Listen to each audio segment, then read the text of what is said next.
Hey everyone, just give us a second as we're getting set up. We're so happy to have you.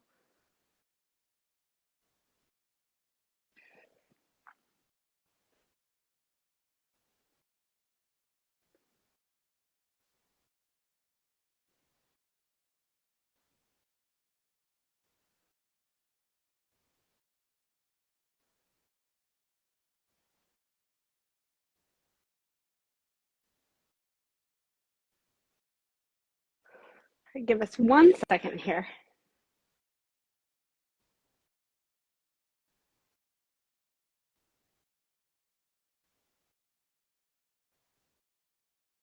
Um,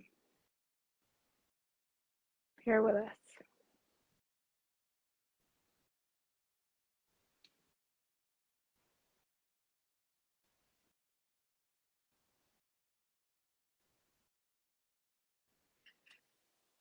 There it is. Hi. Hey, how are Hello.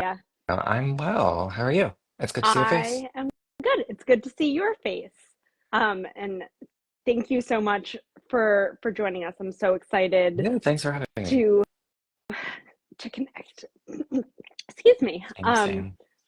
So no introductions needed, but I will give a brief introduction. Obviously, everyone knows who you are, and so many people are so um, excited that your wonderful book was the featured book of the book club for the month. But we Yay. are so lucky today to have Todd Baratz here, who's a psychotherapist specializing in relationships and sexuality.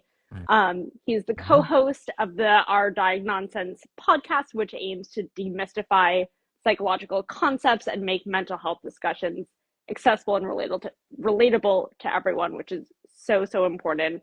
And we're obviously here today to discuss his wonderful book and the February well-being featured book club book, How to Love Someone Without Losing Your Mind, which weaves together your own stories, your clients' stories, your philosophical and cultural critiques of love, sex, and relationships.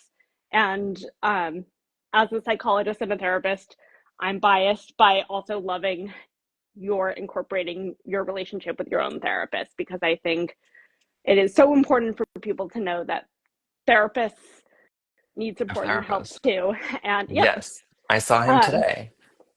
and um, yeah, again, thank you so much for being our Yeah. featured Thank you for book that club author. lovely intro. Um, you are very welcome. So as I mentioned to you earlier today, we got a ton of very diverse Cool. questions, which is so excited about. I try to filter through them, find common threads, make sure we're covering a broad range of different questions, um, without being too redundant. So I'll just jump in if Yeah, that works for you. And some yeah. of them are Let's my do own it. questions, some are readers' questions. So you discuss throughout the book, how common phrases in terms like gaslighting and love bombing and codependence and going no contact after breakups are, especially in the world of social media and insta therapists, like they're kind of everywhere. Um, where where do you think the prevalence of these phrases comes from, and how can people consume mental health related social media content without falling prey to the dangers of the pervasiveness of these phrases? Well, it's only, I mean, it's only dangerous when people are using them and not exploring the story Yeah. underneath them.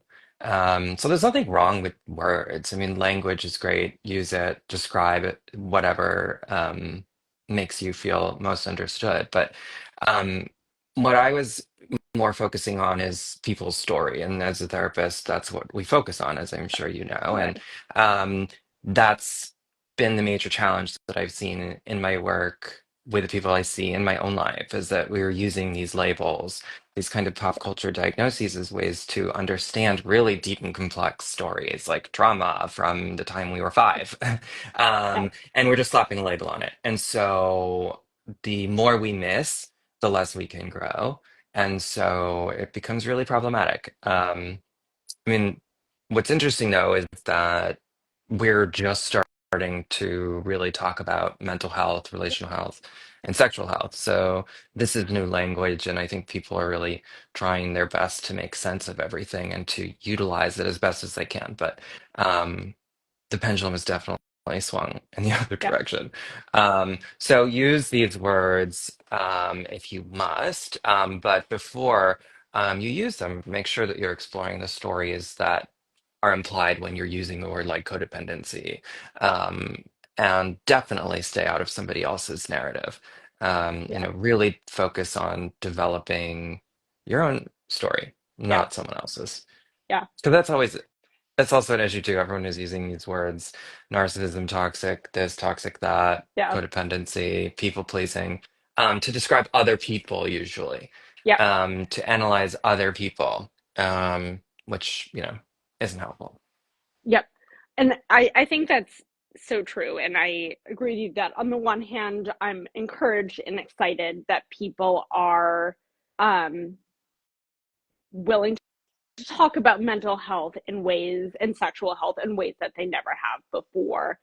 People are willing to explore it and follow people on social media who are promoting education on mental health. And it's a time in which we still have a long way to go in terms of destigmatizing mental health, but it feels like we've made such progress.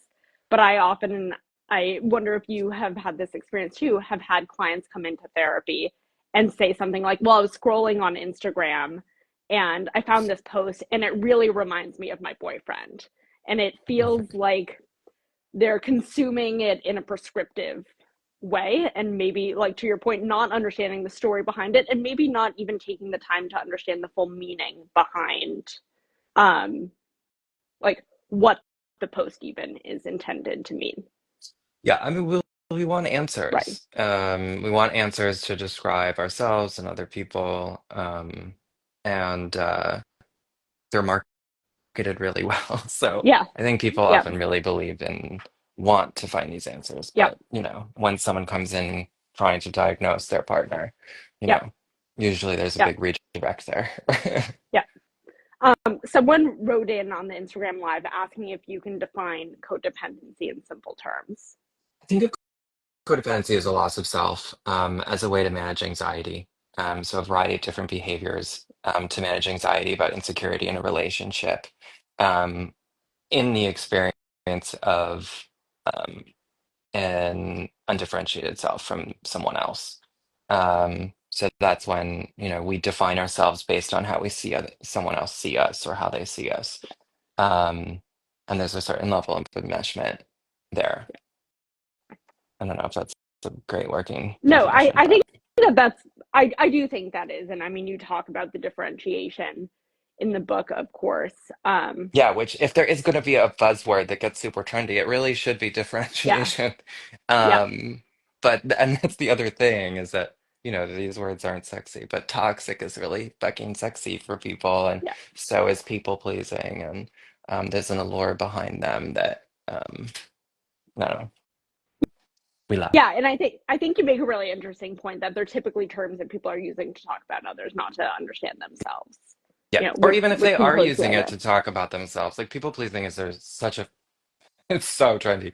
Um, I'm a people pleaser. I'm a people pleaser, and this is I learned this growing up. And most people who are labeling themselves as people pleasers don't really have a big connection to the story Yeah, behind that. yeah, Even if they're saying like I pleased my way through childhood, there's not really an emotional investment, and it's an intellectual description, but there's yeah, not a real understanding of what that actually meant for someone to go through childhood with anxiety yeah, and then adaptive behaviors of people pleasing to cope with that anxiety and to receive love. So there's a complicated story yeah, behind a lot of what we're talking yeah. about. And I mean, I think you, from the interview, I think you called it with your mom at the Hmm. beginning of the book, do a really wonderful job of demonstrating how not only to understand your own story, but how to understand the story of family members who came before you, and to understand the way that patterns, emotions, um, traumas, can be passed down from generation to generation, and can really help people understand not only what they're doing, but the story behind why they're doing it. Hmm. Um, this is a little bit of a curveball of a question, perhaps, but one of the most common questions I get from people is how to end therapy with a specific therapist. Eh, And This is a curveball. there's a part of the book, and I'll get back then to romantic relationships and dating after this, but you address in the book how to end any kind of relationship. And you mentioned even relationships with a personal trainer, with a therapist, with a hairstylist, and how that brings about discomfort. Because this is a question that I get asked so often, I'm wondering in those types of relationships, how do you suggest people balancing, like, how do you suggest they balance knowing a relationship isn't serving them well anymore with the fear of leaving the unfamiliar? I'm saying knowing that a relationship isn't serving, and then the fear of the unfamiliar. Yeah, I mean, I imagine for so many of these people, they might feel like I've kind of reached a point with my therapist where I'm Mhm. stuck. I feel like I'm not making progress, but I've been seeing this person for 5 or 10 years. Yeah. I don't know what life without it looks like. So, how do people balance that? Well, with a therapist, I mean, just practically, I mean, bring it up with your therapist. Therapists actually really love that kind of processing. Yeah, We are nerds in that sense, where like it feels good to have someone be that vulnerable and honest with us, even if it is about ending a relationship. And we know that it's really important to be able to develop that skill because it is a skill yeah, of ending a relationship. So it's something that, if a client had brought to me, I would honor and say, great, let's do this or let's talk about it or let's work through it. So most people are really avoiding that conversation because it is scary. It's uncomfortable. We don't have classes in first, fifth, or 12th grade about yeah, how to end a relationship, yeah, even though that's one of the most common things that happens throughout the course of our life is relationships end, whether that's by choice, loss, whatever. Endings are normal, and we all need to have some level of comfort or skill or know how to do it. yeah, And there's a lot of value in it. So for a therapist, I would just bring it up. It's something that you can easily process. I guarantee you that at least I would hope they wouldn't be reactive. yeah, And if they are, then, that's a problem for them and their practice. But yeah, ending a therapeutic relationship is a really great way to practice ending a relationship yeah, because you have somebody that's basically on your side and that wants to have that conversation with you and would encourage you to do it versus with a partner it might not be that simple. sure, sure, They may not want to have that right, conversation. right. Um, You say in the book, and I so appreciate how vulnerable you were in discussing your relationship with Alex. And you say that it was only after getting distance from the relationship with Alex that you started to comprehend your own inability to tolerate aspects of the relationship. And you say that by opening ourselves up to new perspectives, we can create space for understanding and acceptance and mutual growth. How can people start to comprehend these things better in the moment so they might not have to endure a breakup in order to understand their beliefs and intolerances? I don't know. Um, I mean, so when I was writing about that, no, I know I'm going to talk about it, but it's not easy. I mean, No, when I it's was not. writing about it, the No, it's reason not. why the distance allowed for it is because, when you're in a relationship, it's like there's a fog and Yeah, a fog full of triggers.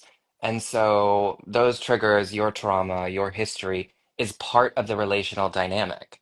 And so when you're in that dynamic, you're actively in your history.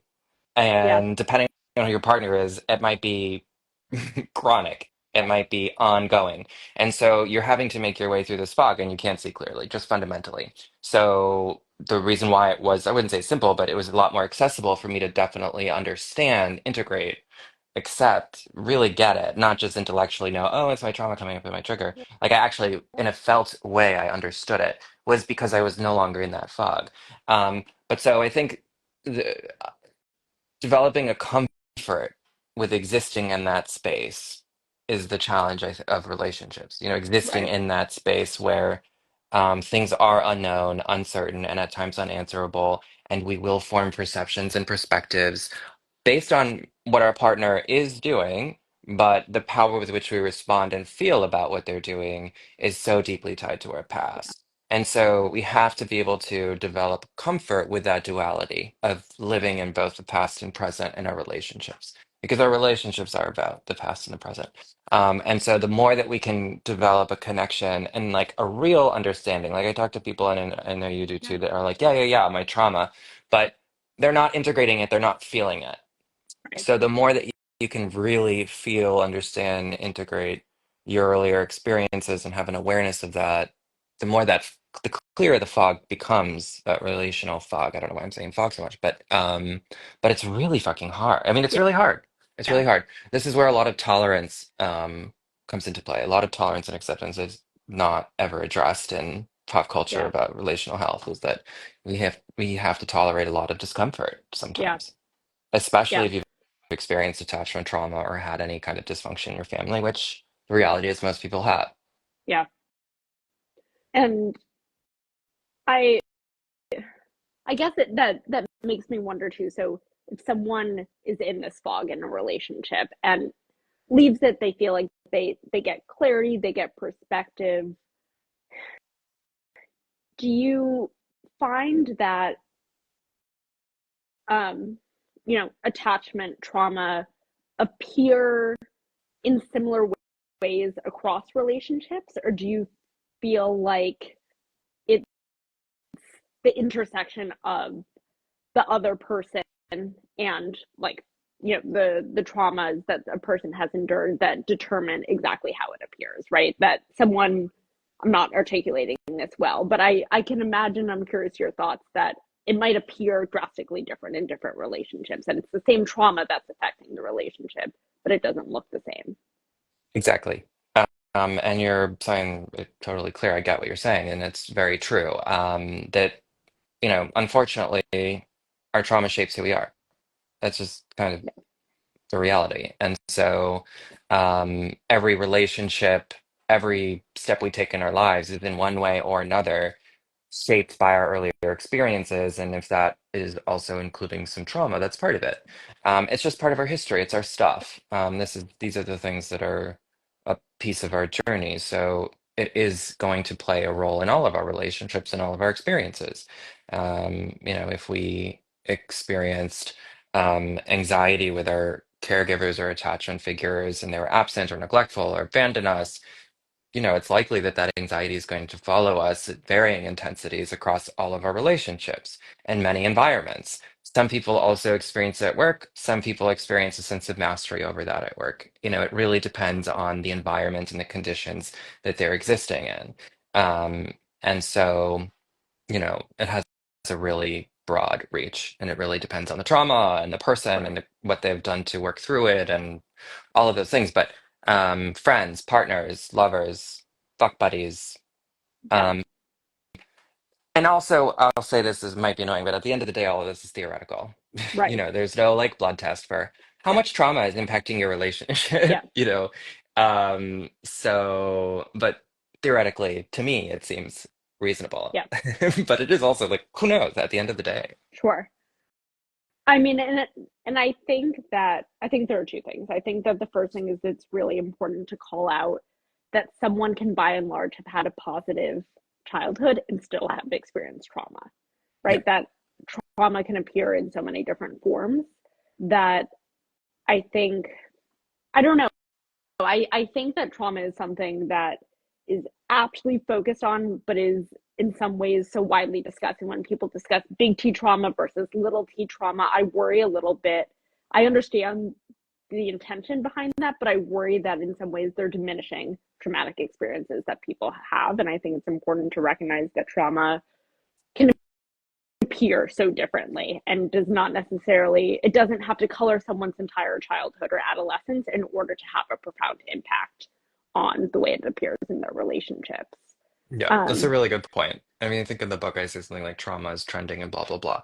I mean, I think that everyone is talking about trauma, and I think there are eh, many experiences are traumatic, that don't look like what we think trauma is. yeah. Moving a lot can be really Yeah. traumatic for a child. Childhood itself, I think, is traumatic.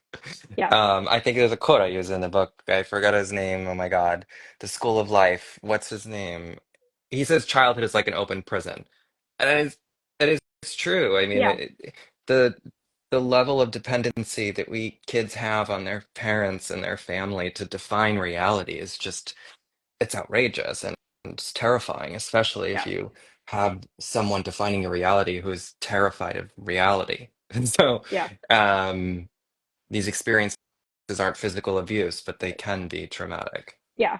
I mean, it's interesting because earlier today I lead a gender diverse adolescent DBT group, and we Cool. were talking about invalidating environments, which is, I mean, kind of as the name sounds, but talking about how an invalidating environment can appear in so many ways, and people who can be well intentioned can still contribute to an invalidating environment, right? If a teenager tries hard, and this might seem like a trivial example in the grand scheme of things, tries hard on a test but doesn't get the grade they wanted, and a parent says, you know, I'm sure you'll do better next time.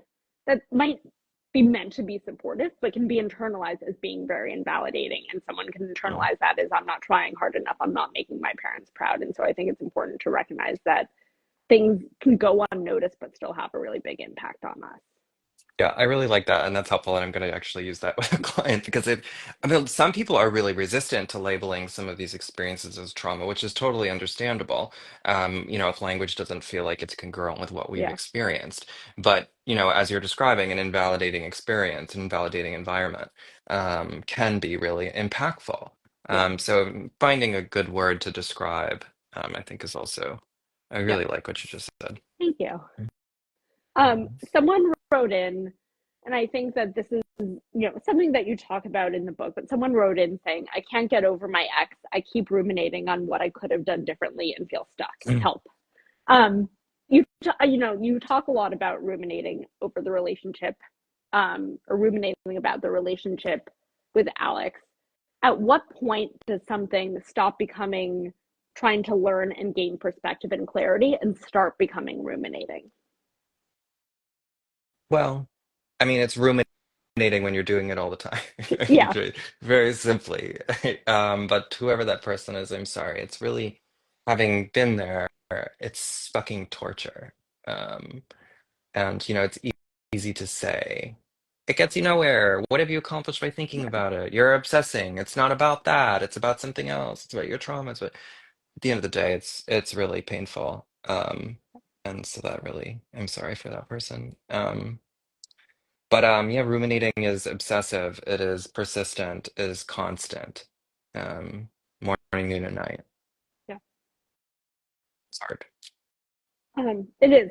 It's very, very hard. And I think, there's so many things you say in the book about, just distract yourself, just stop thinking about it, just get back out there. And I think like those statements are so much easier said than done and often don't serve the purpose, you know, for that person. And I think that it can be really difficult for people to be encouraging someone to move on because it's not that easy, and I think you said this, it's a form of grief. And in some ways, I think a really difficult form of grief because there are so many, like, there's not as much finality to it often.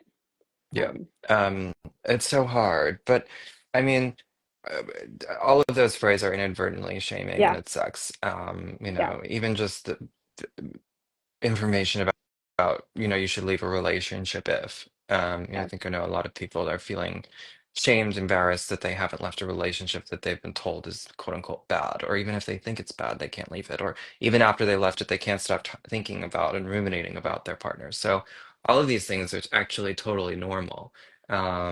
Some people do have an easier time moving on, and that's not necessarily better or worse. yeah, So if you're there, um, I would say use the ruminating as information. Use this, if that's what you've got, that's what you've got. Use it for something. yeah, If you know that you're ruminating and obsessing and you're stuck, your mind, body, soul, and spirit and heart and blah, blah, blah is telling you, listen to something. And it isn't about your ex. There's a deeper story there. yeah, I think what I talked about is the equation the context that really was underneath my ruminating and my stuckness on my ex, which yeah, was my family. I stopped speaking to them. I moved. There yeah, were just so many different things, and I was holding on to dear life um, for something to just ground me. yeah, But it really wasn't about my ex. I mean, he was great, but it was about all of these experiences that were defining my current context and all of the abandonments that I was experiencing or re-experiencing rather in that context too. Right. So if that's you, there's a lot of information there, but you really have to look. You have to look Yeah. for it because the more you go into this feedback loop that we all do, so that's normal, but the more Yeah. you do it, the less you can understand what it's there to tell you.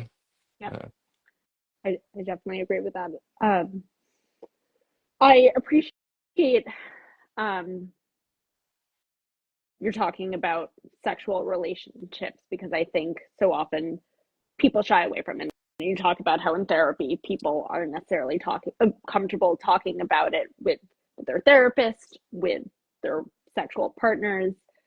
Someone wrote in and asked early on, how do you differentiate between chemistry and compatibility in a way to help you know that something has lasting power? And I should add in here that, you talked about intimacy, and intimacy isn't just physical or sexual, intimacy. So I guess I'll broaden the chemistry from just physical chemistry to chemistry generally.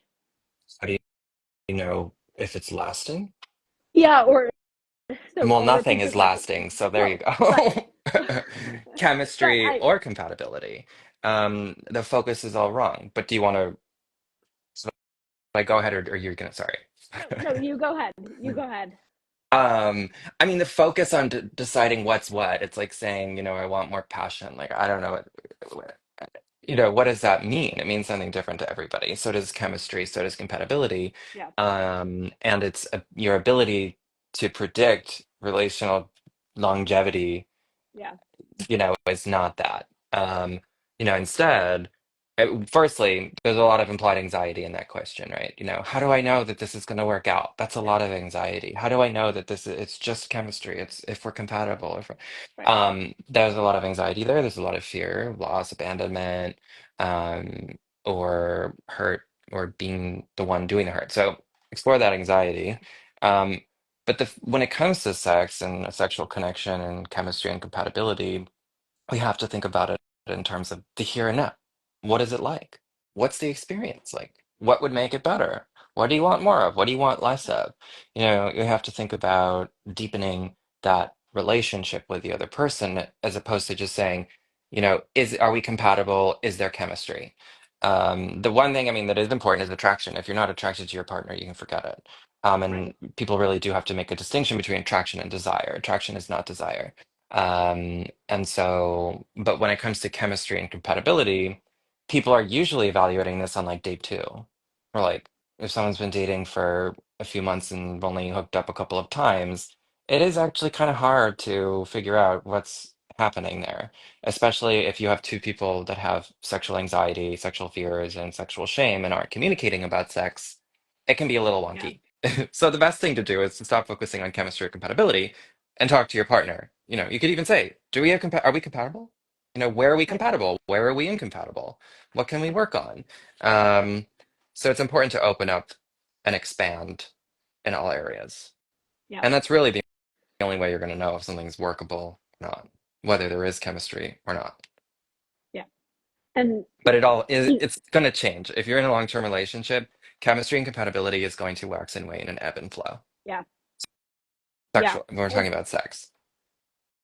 And I think it's important not to compare then, right? Not to compare to how the relationship was at the beginning or like in the honeymoon phase, so to speak, and not to compare to, prior sexual partners. That the comparison can, um, I guess, in some ways potentially help, but when there's constant comparison, I think it often does someone a disservice. Yeah, I mean, it's all important, but if you're not talking about it and you're just comparing, then what's the point? That's Right. not helpful. Yeah. But I think it is important, when I'm seeing a couple and they're coming in and they're not having sex, my first question is, what was it like at the beginning? Um, because usually if a couple has a sexual connection at the beginning of the relationship and it declines over time, usually they can get it back. There was Right. something there to begin with. I've seen couples that have been together for a very long time, I say, "How was sex at the beginning?" And they say it was terrible. I didn't like it. That's a problem. Right. So it's important information to know, okay, what worked before, what didn't work before. But then you have to talk about it and move forward.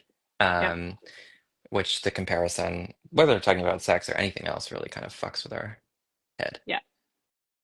And I think too, and I don't see couples, but from the work I do with individuals, I think often people who are anxious to have the conversation or predict that their partner will be uncomfortable having the conversation. The truth is that it's it's the anticipation of the conversation that's typically the most anxiety provoking, right? Most people are relieved to have it out there and to Yeah. have the conversation.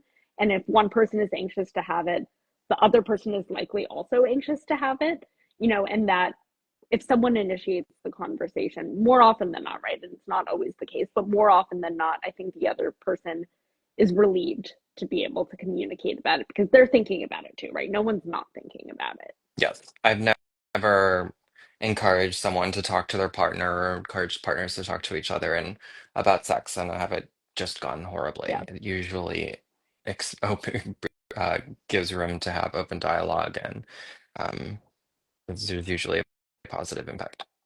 Yeah. Switching gears a little bit, aside from understanding our family's history and trauma and relational patterns, how can we do the work to ensure that we're not entering relationships with people who resemble the worst qualities of our family members? I mean, I think that if I had to categorize the types of things that people wrote into me for after reading the book, the number one thing they said is, I finally understand why I've dated someone who resembles, my father or my mother, or, whoever it is. So how, like, what work aside from just trying to understand the trauma and the history can people do to try to avoid entering into those types of relationships? Well, there's nothing you can do. Sorry. I mean, we all end up with our unfinished business. Now, to what extent is the question? Right. To what extent and do we are we getting into relationships that end up being re-traumatizing, Right. or do they are they just triggering? So there's a really big difference. I don't know Yeah. who's said this. I think every therapist, if it sees couples or in general, we end up with our unfinished business. Every relationship, Yeah. we are going to be drawn to somebody who resembles in one way or another something from our past, usually our parents. It's not a bad thing. It's a whole Right. spectrum of things too. Good, bad, neutral, parents, professors, animals. We pick people um, who will particularly piss us off, who will frustrate us. But it's also we pick people who really turn us on and really make us Yeah. laugh. So it isn't the full story. So long as it is, I mean, so long as it isn't the full story, then that's okay. So the focus isn't necessarily on how do I avoid not, getting into a relationship with my father, and more so, how can I be aware of it? How can I share this with my partner?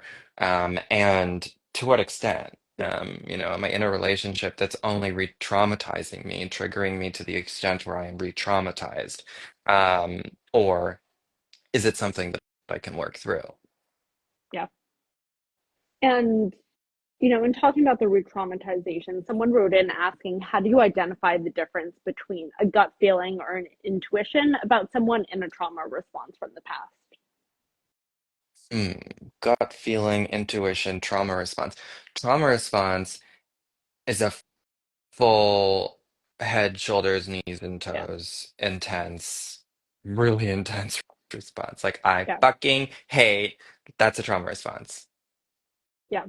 I think something's off here, maybe a gut response.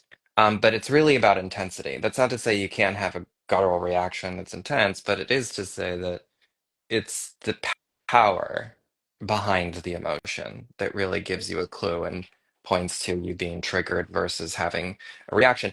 And also, I don't think that it's important to make that distinction because it's usually both. It's Yeah. usually both, meaning you're having a reaction, a gut reaction to something that's actually happening. It's not an alien invasion. And that something that's actually happening is also triggering something from Yeah. your past. Yeah. You're being Yeah. invalidated in the present, and it's triggering your invalidation in your past. So Yeah. both are true.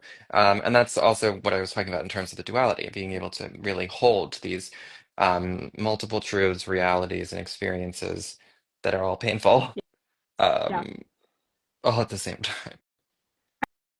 I think often people really try to compartmentalize, right? They compartmentalize their adult life from their childhood, they compartmentalize their romantic relationships from their work relationships.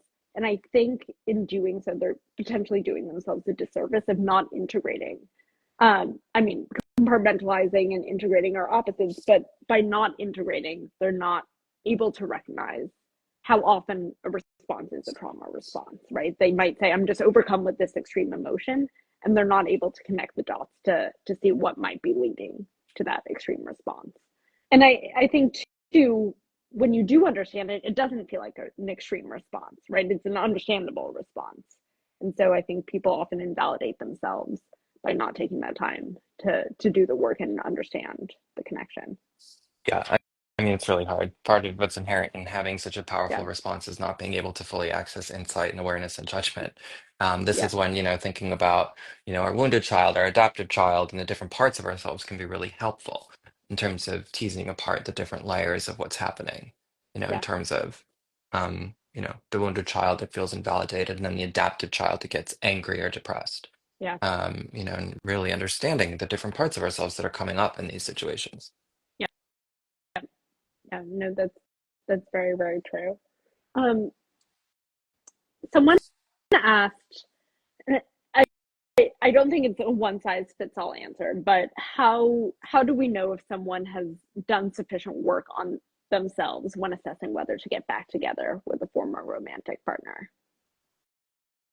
Mm, go to couples therapy.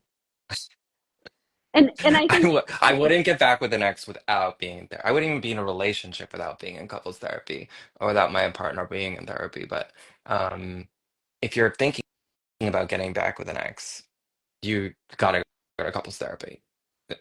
Go read a book together. You have to do some work, or you're just going to be forming the same relationship again that didn't work before. So there's really, the way to know is to work together. and that makes me wonder about a question that I also frequently get, which is if someone wants to go to therapy for something relationship related, how do they know whether to go to individual therapy or couples therapy? And I don't think it has to be one or the other, but how do you advise Go to people both. whether, yeah, I don't know. I mean, I'm biased. I'm a therapist. But go to both. I mean, I see couples, I see individuals. I think impacts happen in both different arenas. I know some therapists that think couples therapist is a waste of time, and I know some couples therapists that think individual therapy is a waste of time. Uh, I mean, I think experiment, explore all of it. yeah, I think we have to each individually figure out what works best for us. yeah, So long as there's something, um, I think that's the only thing I'm concerned about. yeah, As long as you're doing yeah, something. yeah, Um, but that's an important question because I mean, oftentimes I'll see an individual and they're coming in with a couples issue, and every session ends up being about after we've explored trauma and history and blah blah blah. Talk to your partner about X, yeah, and then they come in there like I didn't talk to them about it because whatever reason. Um, so a lot of these issues are couples issues. A lot of sexual issues are couples issues. Um, but um, sometimes in couples work, the deeper work is hard to do because there's two, three people in the room or screen, so you have to figure out yeah, what works best for you and your partner. But this is the team approach, meaning you and your partner as a team decide. And if you've never been in couples therapy, try it out. I mean, this isn't you don't have to commit for right, life. You can go to one or two sessions and just right, see what it's like. It could right, be an experience to grow through together. You can go once and never go again. But um, uh, I think the more collaboration with each other, with other therapists and yoga masters and books, you have, the better. yeah, yeah. I remember being on an early date with someone years ago who said, I don't believe in couples therapy. Thanks. And I was like, I'm a I was about to say, psychologist, you know? were you a Like, therapist at the time? yeah, I was like Bye bye. ready to walk out Bye bye. right then and there. Yeah. Ooh. Um, in the book, you discuss how difficult Valentine's Day was for you after your breakup with Alex, and with Valentine's Day only 2 days away. How do you suggest people get through the day, if we want to say that, if they're hurting and it's their first holiday alone. Well, whether it's Valentine's Day or another day, hurt is hurt. And the only thing you can do is to take care of yourself. I know that's so simplistic and Yeah. meh, but I mean, we just have to take care of ourselves and nurture the pain that we're experiencing. I could say be with friends, do self-care, do a face mask, do all of those things. But just if you're feeling sad, feel sad. Let yourself be where you are. Don't force yourself. Spend time with friends, etc. Um, yeah. I mean, the other Yeah. thing to keep in mind that's interesting is that, you know, doesn't mean if you're in a relationship that your Valentine's Day would be amazing either. Yeah. Yeah. Yep. Um, one question, and I'm mindful of time. One term that I have been hearing a lot in therapy, in like my social circles, is the term limerence. Um, I'm curious how you feel limerence, like whether you think it's an overused term, right? It's not a diagnosis, right? So it's not something that someone can be diagnosed with, but if you feel like it's an overused term, and how, if at all, you think it fits into the relationship among trauma, family history, and dating. I don't know if it's no. I actually, honestly, I haven't. That's I mean, I totally fair. When definitely, when I do Q&As, I'll get a few about limerence, but I don't have a lot of my clients coming and talking about limerence, and I don't. I mean, to be totally transparent, I don't like no, do a lot of work around it. no, that's I mean, totally fair. but I don't know. Is it an overused word? Are you encountering it a lot? I think so. I mean, it's interesting. When a client first used limerence with me, I went home and Googled it afterwards, or I might have asked because I had never heard it before. For background, I one of my specialties is OCD, and so someone had brought it up in terms of like um, it's an obsessive state, Yeah. right? So I think that it was in that specific context. And then after that, I started hearing it several times. Now, is it that kind of effect where you meet someone and then you see them several times, and the truth is you probably walked past them, a dozen times and not registered? So it's something that I've definitely heard a lot. I think that because it's not a diagnosis, it's hard to say whether it's overused, but I've had several people, say to me, I'm experiencing limerence or I have limerence. Um, and it kind of was a term that seemed to pop up out of nowhere. So I was curious if you had any thoughts, but totally fine. Um, one question, and there's no easy answer for this, that I really got a kick out of that someone wrote in is, do you have tips for finding a Derek?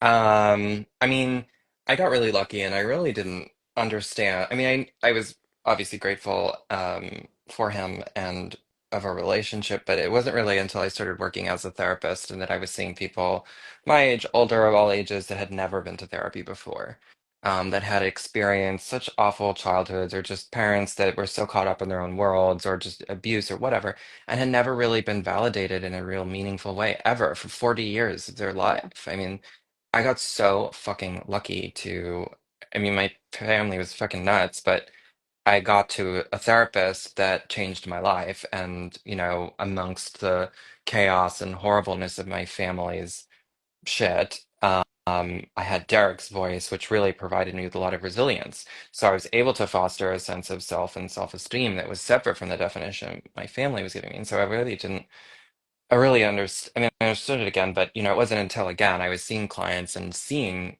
that people didn't have that voice yeah, from the time that they were a kid, and most people don't.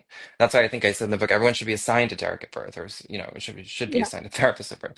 Um, but yeah, so very lucky, life changing, and how do you go about finding a therapist that you can work with for a long time, you have to just look. I mean, it is kind of yeah, like dating. I mean, I got lucky because I was a child and I was brought to him, but you can look at a bunch of different therapists database, you can get referrals, right, you can have one session, two session, try someone else if you're not feeling a connection.